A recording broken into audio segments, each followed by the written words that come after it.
La Comisión de Constitución del Senado aprobó en particular el proyecto que busca permitir un tercer retiro del 10% de los fondos de pensiones. De esta manera, el texto quedará en condiciones para ser estudiado y votado ya en la sala a partir de las 9 de esta mañana, de hoy jueves. En la comisión, los parlamentarios ratificaron la universalidad del tercer retiro, rechazando las indicaciones que establecían que solo podrían retirar fondos de las AFP quienes hayan perdido su trabajo.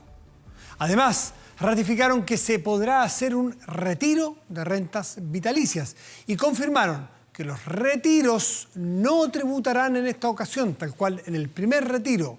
Sin embargo, si bien la Cámara de Diputados había establecido que el pago del retiro se haría en 15 días hábiles, desde que se realizó la solicitud de la AFP, ahora se estableció que serán 30 días corridos, ampliando así el plazo tal como lo había solicitado la Superintendencia de Pensiones. Cuando el día termina, comienza medianoche.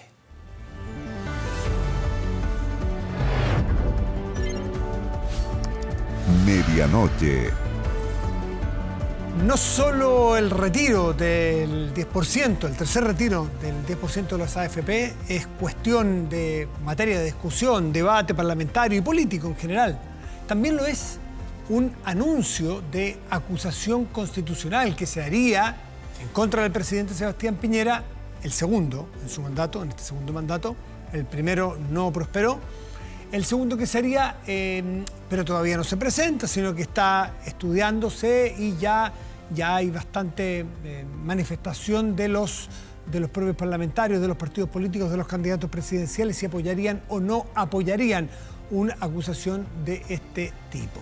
Vamos a conversar con Jaime Mulet, que es diputado, que es además presidente del Partido Regionalista Verde. Jaime, muy buenas noches y gracias por recibirnos. Muy buenas noches, Matías. Muchas gracias a usted.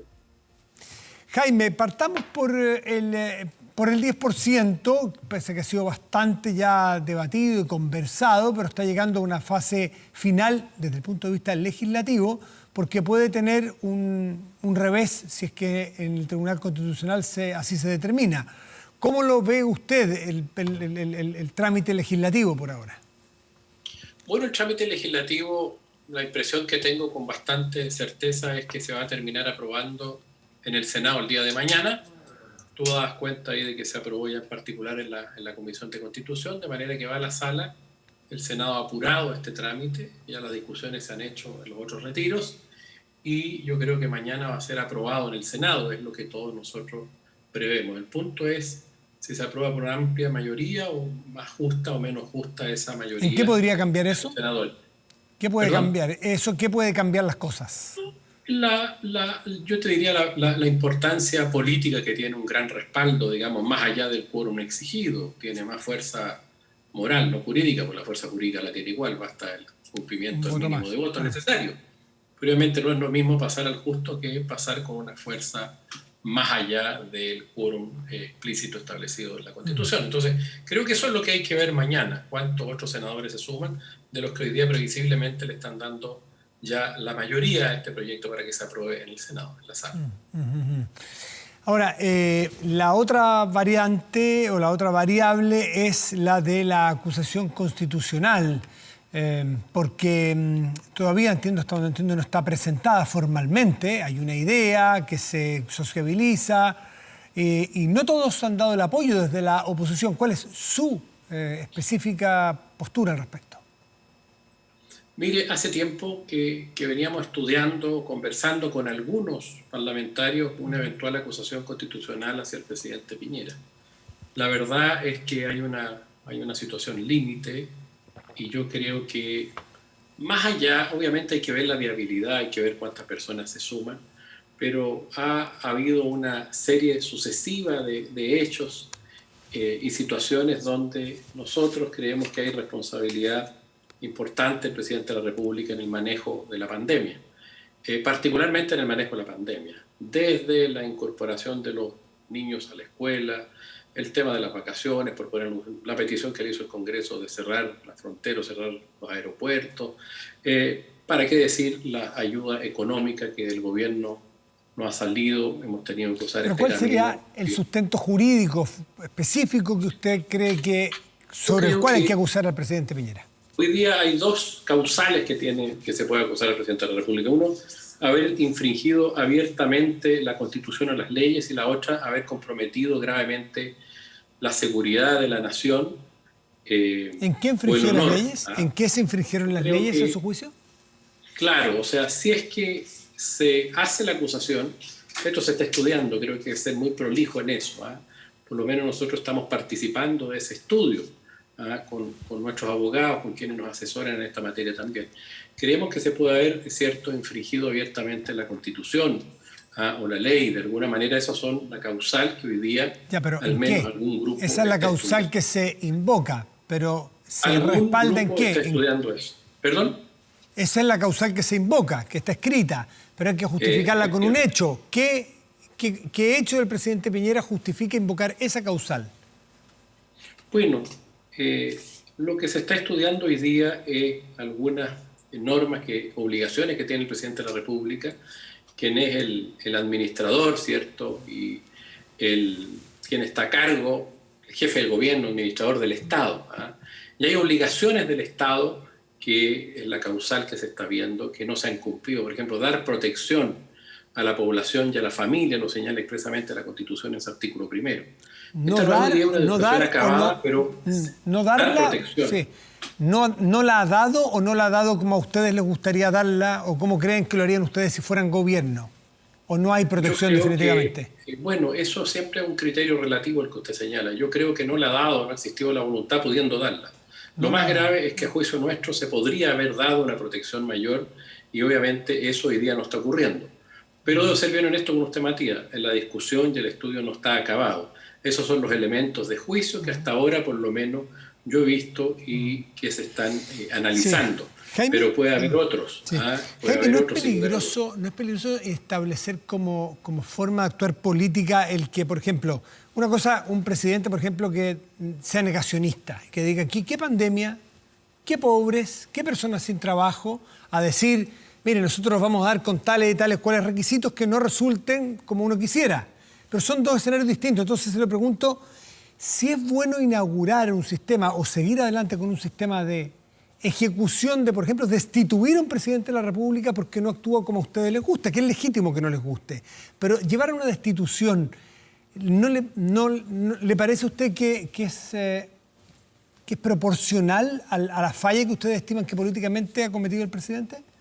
Para serle bien honesto, no. Yo creo que en cualquier país con un sistema de gobierno distinto, no donde hay un presidente que es casi como un rey, como un monarca, un presidente como Piñera hubiera caído en un régimen semipresidencial, en un régimen parlamentario.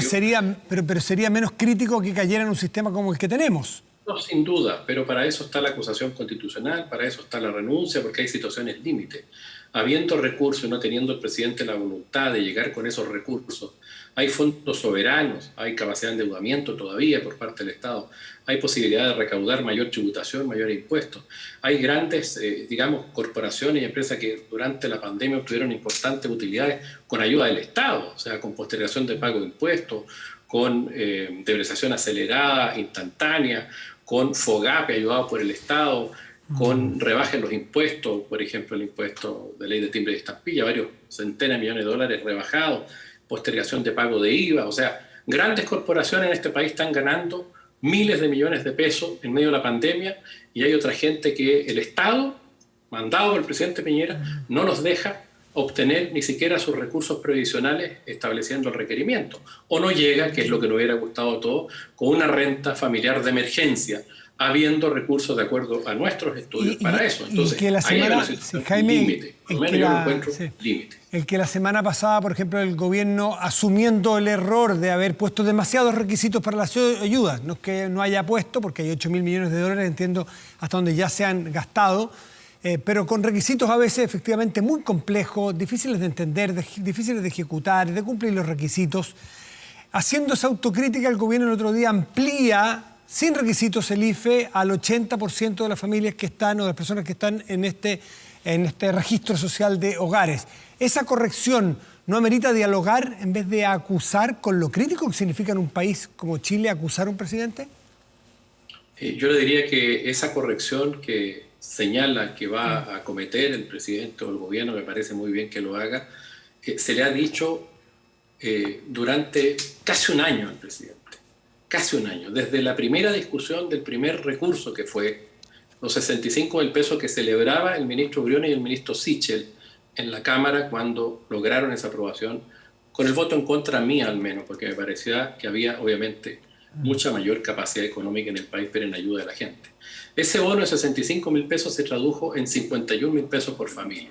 El bono de 100 del IFE se traduce en 71.000 pesos. Hay un informe muy interesante del Ministerio de Desarrollo Social, donde todo lo que plantea el gobierno, las grandes cifras que normalmente los anuncios coloca Piñera, termina reducido siempre por letra respóndame, chica. si el presidente hace... Hoy día, que me quedan 2 minutitos. Derechamente a usted que eso se vaya a implementar y vaya a hacer como dice el gobierno, porque siempre termina la gente... ¿Y no sería bueno esperar a ver si se cumple antes de acusar? Se lo planteo ¿por qué? Derechamente. Porque una acusación constitucional hace que las cosas se polaricen, hace que el ambiente, la amistad cívica, la posibilidad de diálogo sean más difíciles. Y estamos en el preámbulo de un proceso particularmente delicado e importante, que es una convención constituyente donde hay que tratar de allegar ideas comunes para diseñar un país hacia adelante. ¿No será peor el remedio que la enfermedad si ustedes creen que es bueno acusarlo y cuidar el ambiente, esperar que se den las situaciones? Yo creo que en una situación de normalidad, pero hoy día no estamos en una situación de normalidad. Yo creo que es tremendamente grave lo que hace el presidente, que se niega sistemáticamente durante un año a dialogar, digamos, no a imponer cosas. Se le ha planteado una y otra vez. ¿Dónde va hoy día el presidente que efectivamente ha ido aumentando la ayuda en el bono clase media, en el IFE, en fin? Se lo hemos planteado. La gente ha sufrido, aquí hay gente que ha muerto, que podría haberse evitado el sufrimiento durante meses. En todas partes ha muerto gente. ¿Dónde no ha muerto gente? Por supuesto. Si yo no voy a acusar al presidente de homicidio, obviamente no voy a tener esa actitud, pero ha habido un gobierno negligente en lo económico, que ha sido tremendamente generoso con las grandes empresas. Y esa contradicción yo no estoy dispuesto a aceptar. Perfecto. Y hoy día una acusación constitucional es una salida frente a una situación de esta naturaleza. Es él el que está hoy día levantando y atizando los ánimos, llevando el requerimiento al Tribunal Constitucional cuando el 80% del Parlamento que escucha a la ciudadanía le está diciendo que no lo haga, que vamos por el tercer retiro. Y él, no sé por qué, toma una decisión. Dice que tiene que cumplir la Constitución, pero no la cumplió en el primer retiro, o sea, está lleno de contradicciones. Entonces yo creo que pero si no la verdad cumplió, es que hoy día está provocando es más bien el presidente. Lo último, porque realmente estoy pasado de tiempo. Si él estimara en su conciencia de que tiene que hacerlo porque es su obligación con la Constitución, ¿eso no es un atenuante para evitar una acusación? Porque, claro, a lo mejor dice, la primera no lo hizo. Hay una contradicción, efectivamente la puede haber. Pero ¿usted estima que al sobrepasar las facultades exclusivas del presidente de la República en materia de gasto, no debe el presidente o la presidenta en su momento ir a un tribunal constitucional?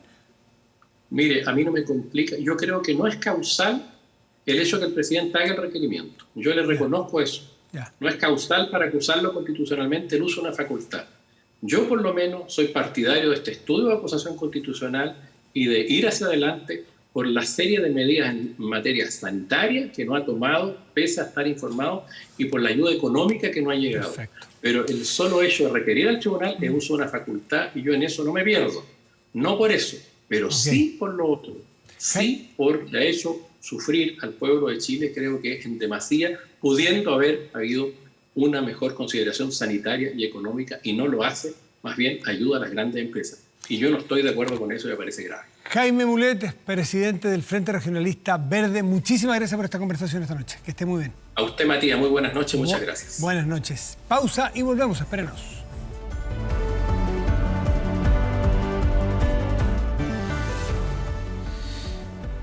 Volvemos y de inmediato revisamos las informaciones de esta jornada con Marco Fleming.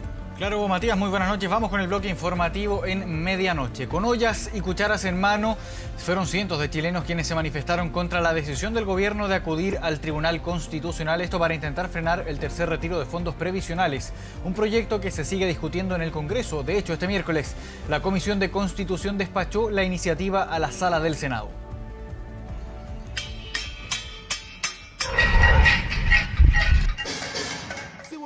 escuchar en distintos horarios y puntos del país. Los cacerolazos nuevamente fueron protagonistas. Una convocatoria espontánea a través de redes sociales por la decisión del gobierno de acudir al Tribunal Constitucional para frenar el tercer retiro del 10%.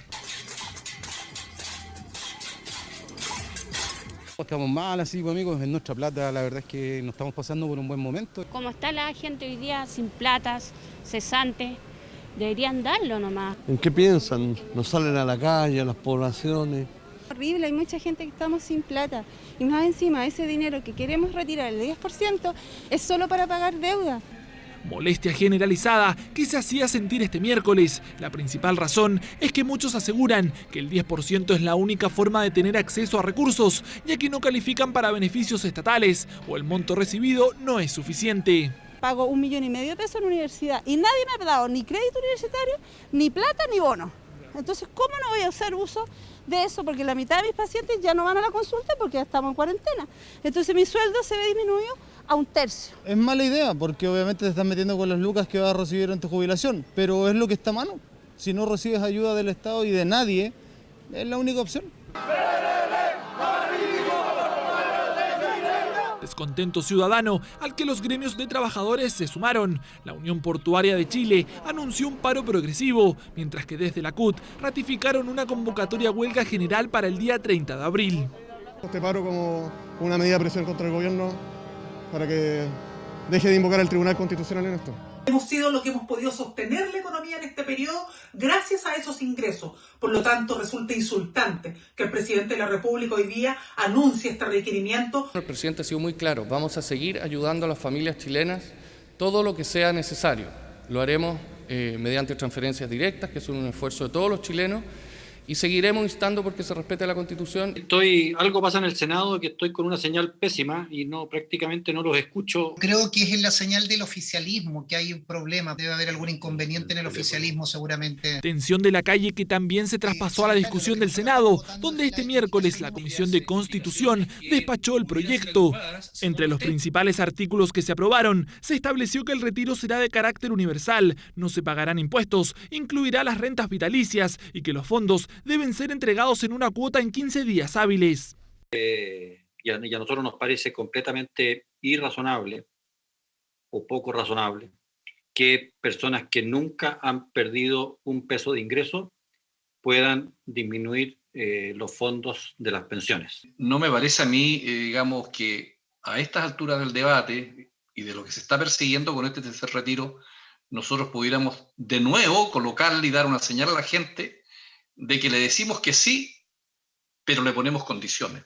Según los últimos datos entregados por la Superintendencia de Pensiones, 9,3 millones de afiliados tendrían acceso a un tercer retiro y 2,9 millones de personas no tienen saldos. Y cada vez las personas de menos ingresos ya no tienen fondos. Los que van a poder retirar en esta tercera alternativa son personas en general de clase media alta, que por lo tanto menor necesidad tienen de los recursos. Hay una situación de merma de ingreso que es importante y afecta a un número significativo de hogares. Y yo creo que por eso que la gente prefiere el retiro del 10%, porque es extremadamente fácil obtener los recursos. Tercer retiro de fondos que vivirá un día clave este jueves en la sala del Senado. De pasar a mixta, los plazos se podrían extender hasta el inicio de la próxima semana y, si así lo decide el Congreso, transformarse en ley. 15 días para el primer pago, una espera en medio de la tensión ciudadana que deberá sortear la incertidumbre del Tribunal Constitucional. Y esta decisión de la moneda de recurrir al Tribunal Constitucional generó también repercusiones en el ámbito político. Sectores de la oposición anunciaron que están evaluando presentar una acusación constitucional en contra del presidente Sebastián Piñera. Presidente, ¿cuándo empecé? El hermetismo duró poco este martes en La Moneda, porque en cosa de minutos presentaremos un requerimiento al Tribunal Constitucional. Nos vemos en el Tribunal Constitucional, anunció el gobierno, elevando de inmediato la temperatura política. Y la pregunta de rigor, ¿van a oficializar esta acusación constitucional contra el presidente Piñera? Por supuesto, con mucha decisión. Piénselo 2 veces, presidente Piñera. Yo creo que hoy día la irresponsabilidad del presidente de la República frente a la pandemia, frente a la situación económica que están viviendo la familia, no amerita otra cosa. Fuerte ofensiva de la oposición, la ya antes advertida acusación constitucional contra el mandatario se reactivó este miércoles. Hemos decidido conformar un grupo para dar los primeros pasos para elaborar una acusación constitucional en contra del presidente Sebastián Piñera. Nosotros sostenemos que con el mal manejo de la crisis sanitaria, tanto en lo sanitario, en lo social y en lo económico, el presidente ha puesto en peligro la seguridad de la nación. Una cosa es que no nos guste que el presidente Piñera vaya al Tribunal Constitucional y otro, desarrollar una persecución como lo está haciendo hoy día la izquierda. Argumentos de una posible acusación contra Piñera, que según los diputados no se fundamenta solo en el requerimiento ante el TC. Es la gota que rebalsó el vaso. Y hay un cúmulo de acciones durante el manejo de esta pandemia respecto a malas decisiones que han afectado la salud de los chilenos. Por no haber protegido a la población, sí puede ser una causal potente de acusación por el abandono de la obligación de proteger al pueblo. Llamativo lo del Partido Socialista, porque hace menos de 24 horas. Nosotros no vamos a impulsar ni respaldar una acusación constitucional. Que ayer habían ciertas dudas, hoy día ya es más concreta la postura. Así como escuchamos la voz del pueblo, escuchamos también la voz de la directiva del Partido Socialista. No es responsable el que el día de ayer un grupo de parlamentarios diga que no va a haber una acusación constitucional porque no hay ningún fundamento para hacerlo y el día de hoy lo hagan simplemente porque en Twitter el hashtag era ese. Aún así, la Democracia Cristiana se desmarcó de la posible acusación, que fue rechazada también desde el oficialismo. No nos interesa derrocar a este gobierno, nos interesa derrotar a la derecha con propuestas serias, responsables y que funcionen. Yo no estoy para hacer un show porque en el Senado se va a perder una acusación constitucional. Amenazar con acusar constitucionalmente al presidente de la República por el hecho justamente de cumplir la ley. A mí me parece que es un abuso. Pero la decisión de acudir al TC para impedir el tercer retiro, según trascendió, también habría generado fricciones al interior del gabinete. El ministro del Interior, Rodrigo Delgado, se despidió justo antes y no participó del anuncio. Tampoco la titular de Desarrollo Social, Carla Rubilara. Puedo dar total confianza y fe de que no existe ninguna diferencia ni en esta ni en ninguna otra materia. No hay molestia, no hay un quiebre. Para nada, para nada. El debate por el tercer retiro continúa y el anuncio de recurrir al TC sin entregar más ayudas, según varios parlamentarios, no restó apoyos, incluso habría sumado otros votos oficialistas. Por la acusación constitucional este miércoles se reunió un grupo de diputados de oposición y este viernes presentarían un borrador. La acción requiere la firma de un mínimo de 10 parlamentarios y de ser presentada buscaría inhabilitar al jefe de Estado de su cargo. Vamos de inmediato a las calles de la capital. Rodrigo Pérez tiene las informaciones policiales de las últimas horas. ¿Cómo estás, Rodrigo? Buenas noches. ¿Qué tal, Marco? Buenas noches. Y bajo este mismo contexto se registraron incidentes otra vez en varios puntos de la capital. Lo que ustedes van a observar a continuación son imágenes de incidentes que ocurrieron en la comuna de Peñalolén, sobre todo en el sector de la avenida Grecia con Tobalaba, donde allí Carabineros tuvo que estar con diferentes unidades de control de orden público para así dispersar a las personas que estaban realizando manifestaciones, barricadas y también realizando ataques con elementos contundentes a Carabineros. Hasta el momento se ha reportado la detención de 9 personas en la comuna de Peñalolén. 5 personas por infringir el artículo 318, 3 por desórdenes y 1 por ataque a vehículos en movimiento. Además de barricadas, también se registraron otros puntos de incidentes en la capital y se espera que ya durante la jornada de hoy en la mañana se pueda realizar un balance de los incidentes ocurridos aquí en la región metropolitana. Vamos a revisar las declaraciones que entregó Carabineros cuando se estaban realizando todos los trabajos de contención en medio de estos incidentes en la comuna de Peñalolén. Se han desarrollado algunas escaramuzas en algunos sectores de la capital, con instalación de barricadas y algunas manifestaciones por parte de personas que se han congregado en esos lugares. Específicamente en el sector de la 33 Comisaría, en el sector de Guillermo Mann, alrededor de 30 a 40 personas. Instalaron barricadas, encendieron pastizales de una empresa cercana al lugar, que después fue contenido por personal de bomberos de Ñuñoa, ¿ya? Y el resto es lo que ustedes pueden ver aquí en el sector de la avenida Grecia, que se mantienen ya un poquito más candente con el tema de bastante más barricadas que las que hemos visto en otros sectores. Y hay que mencionar que ayer hubo ataques a la comisaría de Ñuñoa, situación que fue bastante similar con barricadas que se levantaron en el exterior y alrededor, y también algunos incidentes por la avenida Grecia, lo que corresponde también a Ñuñoa y Peñalolén. Revisamos otras informaciones policiales. Ustedes a continuación van a revisar las siguientes imágenes, donde se observa a un carabinero siendo atropellado por otro carabinero, un funcionario que estaba a bordo de un vehículo de la sección de investigaciones policiales. Pero ¿cómo ocurre todo este procedimiento? Todo está en el contexto de una persecución policial, porque Carabineros estaba siguiendo a un grupo de delincuentes quienes habían intentado robar una camioneta en calle Corfo, incluso intentaron, o más bien utilizaron un computador con una herramienta bastante tecnológica con el fin de así robar este vehículo. Sin embargo, la denuncia de vecinos fue fundamental para seguir a estos individuos, quienes escaparon en un Mini Cooper y fueron después alcanzados en Rodrigo de Araya con Ezequiel Fernández. Y ahí es donde, al intentar detener a estos individuos, un policía fue atropellado por otro colega, no resultó con lesiones, de igual manera fue trasladado hasta un recinto asistencial, pero se logró la detención de 4 personas, todos con antecedentes policiales, y también la incautación de algunas especies. Vamos a revisar las declaraciones que entregó Carabineros tras este procedimiento ocurrido en la comuna de Ñuñoa. Carabineros logró desbaratar una banda que se dedicaba al robo de vehículos motorizados, gracias a al oportuno llamado y aviso por parte de un vecino de acá del sector, el cual se percata del robo que se estaba llevando a efecto, digamos, frente a su domicilio. Nos comunica, digamos, vía telefónicamente y bajo ese contexto llegan los vehículos policiales al lugar donde se estaba llevando a cabo este robo y se logra, digamos, iniciar un seguimiento, ya que las personas, al ver la presencia de Carabineros, huyen del lugar, y logrando la detención de estos 4 individuos. Sector bastante tranquilo, y nos pareció muy raro que de repente se vieron unas sirenas, qué sé yo, y después nos contaron que había ahí una balacera. Lo impactó un auto, pero igual siguió en búsqueda de los delincuentes. 4 personas detenidas entonces en medio de esta persecución en la comuna de Ñuñoa, ocurrida durante esta jornada.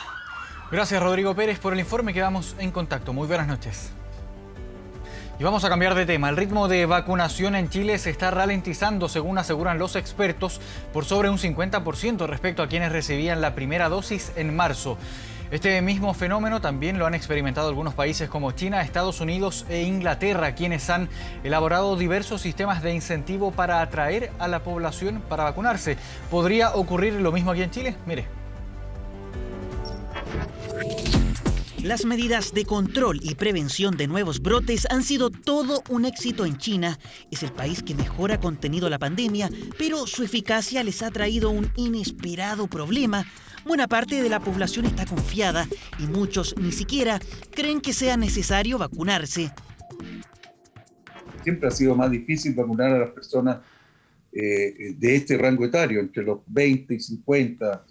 Ya a los 60 años las personas son más disciplinadas y tienen más percepción de que si se llegan a enfermar va a ser mucho más riesgoso y se pueden hasta morir.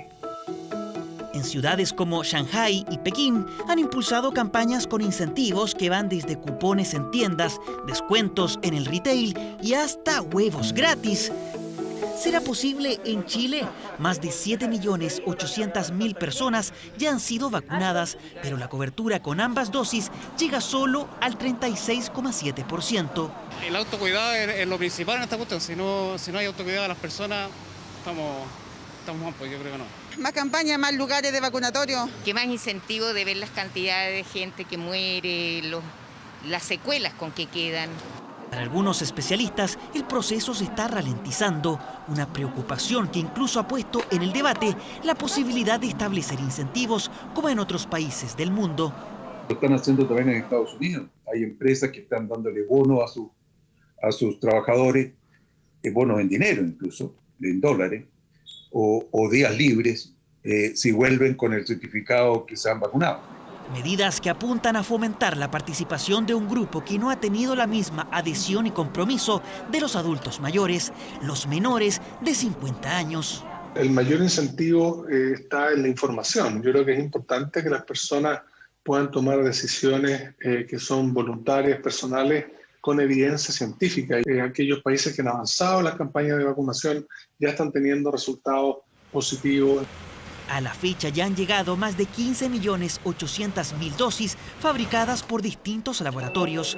Para el gobierno, la vacunación va en buen tranco. Nosotros vamos a seguir avanzando en el plan de vacunación en función de la llegada de las vacunas. Es por eso que esta semana estamos vacunando a los rezagados mayores de 48 años, a partir de mañana las personas de 47 años. Se espera que en los próximos días lleguen dosis de la vacuna de Oxford AstraZeneca, que tendrá un protocolo de administración distinto. La meta es tener al menos el 70% de la población objetiva vacunada para fines de junio. 1 de la madrugada con 44 minutos. Vamos a la pausa y ya volvemos a más informaciones en medianoche. Internacional. Momento de revisar noticias del mundo en medianoche. La policía de Rusia arrestó a más de 180 personas en relación a las manifestaciones en apoyo al líder opositor encarcelado Alexei Navalny. Muchos fueron capturados antes de que comenzaran las protestas, incluidos 2 importantes asociados de Navalny en Moscú. El equipo del líder opositor convocó a estas manifestaciones no autorizadas después de informes de que su salud se estaría deteriorando a raíz de una huelga de hambre que comenzó el día 31 de marzo. El llamado a protestar en varias ciudades se hizo el mismo día en que Vladimir Putin pronunció su discurso anual sobre el estado de la nación. Escuchemos parte de las declaraciones del mandatario.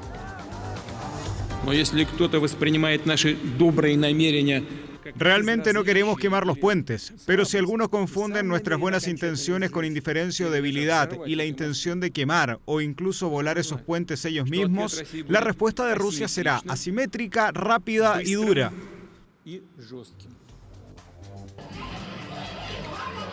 Y esto ocurre en la misma semana en que se conoce el veredicto por el caso de George Floyd, un nuevo video de la policía disparando y matando a una persona afroamericana y que ha provocado un aumento de la tensión, sobre todo racial, en Estados Unidos.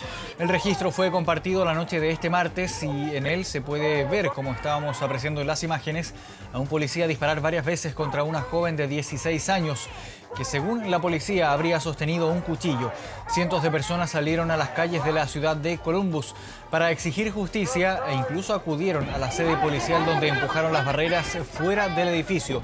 La muerte de la adolescente se produjo el mismo día en que se declaró culpable al ex policía que terminó con la vida de George Floyd, símbolo del movimiento Black Lives Matter.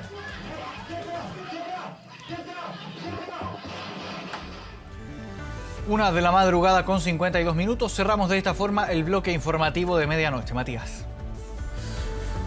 Muchas gracias, Marco Fleming. Y vamos de inmediato a revisar las informaciones que tiene nuestro portal de noticias 24horas.cl y tiene que ver con la semana número 20 de alza en los combustibles. Este jueves habrá un nuevo registro de subidas. El jueves, entonces, y usted puede revisar los detalles en el portal de noticias. Revisamos el tiempo. Pues bien, para hoy Santiago tendrá cielo parcial y máxima probable de 20 grados. Y Vallenar, en la región de Atacama, tendrá un cielo parcial y máxima probable de 19 grados. Esperando que esta información sea útil para ustedes, les deseamos que tengan muy buenas noches, que descansen y muchísimas gracias por venir. Chao.